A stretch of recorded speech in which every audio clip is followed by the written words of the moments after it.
무언가 지르고 싶다면 구독해요. 안녕하세요, 해우입니다.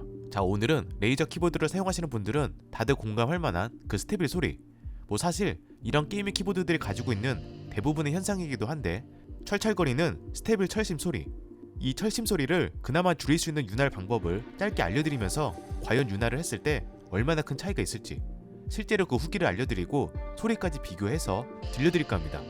일단 그 전에 제가 주의사항을 미리 먼저 얘기하자면, 오늘 영상은 레이저 키보드 기준 하이브리드 스테빌라이저 간이 윤활 방법이고, 저 또한 전문가가 아닌 그냥 제 나름대로의 경험을 공유하는 차원이니 이 방법이 정답은 아니기 때문에 하나의 윤활 방법으로 보시면 될 것 같습니다.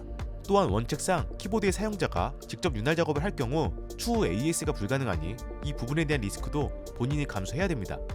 다만 제 경험상 지금까지 게이밍 키보드를 사용을 하면서 초기 불량을 제외하면 고장난 적이 한 번도 없었고, 오늘 제가 알려드리는 윤활 방법 자체가 키보드를 분해해야 되거나 어려운 기술이 필요한 게 아닌 정말 딱 5분이면 끝나는 작업이기 때문에 크게 부담을 안 가져도 될 것 같습니다.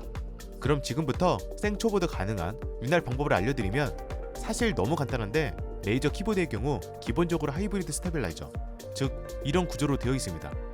키캡에 별도로 부속품이 끼워져 있고, 이 부속품이 철심을 잡아주면서 위아래로 작동하는 방식인데, 키캡을 먼저 제거해줍니다. 그러면 이렇게 키보드 하우징 안쪽에 철심이 보일 겁니다. 안쪽에 있다 보니 잘 보이지 않으면 스마트폰 후레쉬로 비춰서 보면 됩니다. 여기서 이 철심이 플라스틱과 서로 부딪히면서 잡소리를 만들게 되는 거죠. 저는 커스텀 키보드 윤활 작업 때 사용했던 퍼마텍스라는 윤활제를 사용을 했는데, 보시면 이렇게 엄청 꾸덕꾸덕합니다. 이렇게 작은 용량으로 소량으로도 판매를 하고 있고 3,000원이라 상당히 저렴해서 아마 하나 구매하면 일반 사용자 기준에서는 거의 평생 쓸 겁니다. 저도 아직 이만큼이나 남았기 때문에. 그래서 이 윤활제를 윤활 붓으로 딱 이 정도 양을 퍼서 이 안쪽에 넣어준다고 생각을 하고 적당히 발라줍니다. 이게 끝입니다. 너무 간단하죠.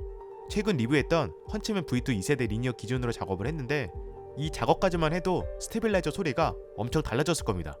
실제로 비교해서 소리를 들어보면 엄청난 차이가 있습니다. 한번 들어보세요.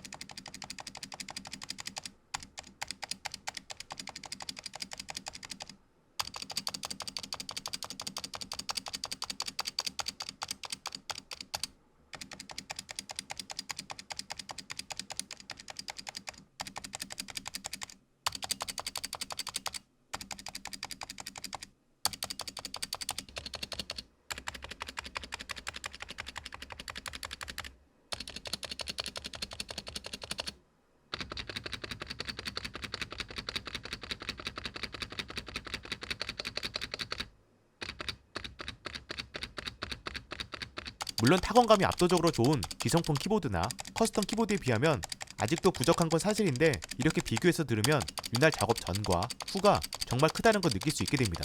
자, 그럼 이제 제가 추가로 하나 더 작업을 할 건데, 이 부분은 선택사항입니다. 레이저의 일반적인 키보드의 경우에는 여기까지만 하면 됩니다. 하지만 헌츠맨 시리즈의 경우 지금 보시는 것처럼 모든 스위치에 스테빌이 있습니다.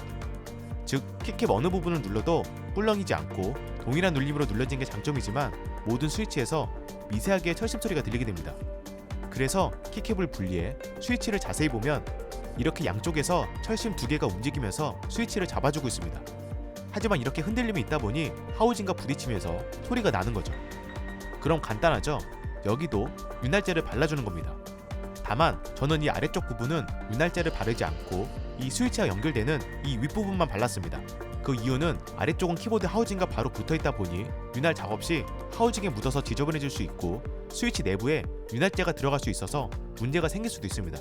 그래서 저는 이 위에 부분만 윤활을 하는 걸 추천드립니다. 여기는 정말 아주 소량만 윤활 붓으로 살짝 찍어서 딱 이 정도, 여기 철심 끝 부분 쪽에 발라주면 됩니다. 양쪽 다. 그러면 끝입니다. 이 미세한 차이가 스위치를 눌렀을 때 타건 소리를 또 다르게 해줍니다. 이것도 제가 비교해서 들려드리겠습니다.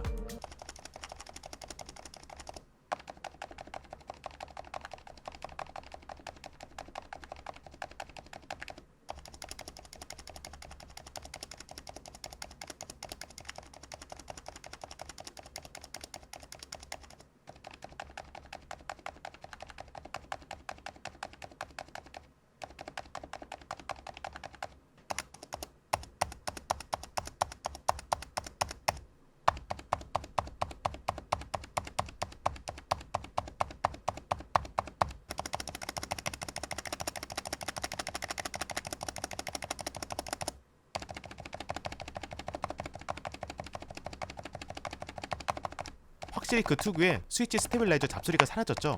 다만 모든 스위치에 스테빌라이저가 있다 보니 노가다를 해야 된다는 게 큰 단점이기는 합니다. 그럼 다른 레이저 키보드도 윤활 작업을 했을 때 타건 소리도 궁금하겠죠? 각각 작업해서 들려드리겠습니다.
자, 이렇게 오늘은 레이저 키보드 기준 생초보드 가능한 간이 윤활 작업을 알아봤는데, 참고로 스위치 내부 윤활 작업이나 스프링 윤활은 핫스와 키보드가 아니기 때문에 초보자분들이 하기에는 매우 어려운 작업이고, 혹시라도 실수할 경우 문제가 생길 수 있다 보니 레이저 키보드에 하이브리드 스테빌라이저와 펀치맨 시리즈의 스위치 스테빌라이저만 진행을 했습니다.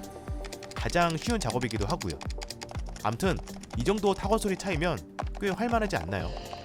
엄청난 과윤활만 하지 않는다면 딱히 문제가 생기지는 않을 겁니다. 물론 다시 한번 얘기하지만 AS 부분은 불가능하기 때문에 신중하게 결정을 해야 되고, 나는 레이저 키보드가 너무 마음에 드는데 스테빌 잡소리가 너무 신경 쓰였던 분들에게는 꽤 괜찮은 시도라고 생각이 됩니다. 그럼 제가 준비한 영상은 여기까지고요. 저는 또 새로운 영상으로 찾아뵙도록 하겠습니다. 이상 혜용이었습니다. 감사합니다.